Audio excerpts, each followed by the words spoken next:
Welcome to Samba Samba. Enjoy the video. In this video, I will explain how to study trigonometry. Start by mastering the basic definitions of sine, cosine, and tangent, which are crucial for understanding right-angled triangles. Focus on the relationships between sides and angles. Then, commit the fundamental identities to memory, as they form the bedrock for solving more complex problems. Consistent practice with these core concepts will build a strong foundation. Next, dedicate time to learning the trigonometric values for special angles such as 0, 30, 45, 60, and 90 degrees. These values appear frequently in problems, so knowing them by heart is a huge advantage. Try creating your own reference table and understand how these values are derived from specific right triangles. This will deepen your understanding and improve recall.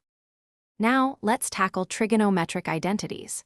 Practice proving various identities by manipulating expressions using the fundamental reciprocal, quotient, and Pythagorean identities. This skill is vital for simplifying complex equations. Also, ensure you understand the relationships between trigonometric ratios of complementary angles. Consistent practice with these formulas will significantly boost your problem-solving abilities. Finally, the most effective way to master trigonometry is through extensive problem-solving. Work through numerous examples from your textbook and previous exam papers.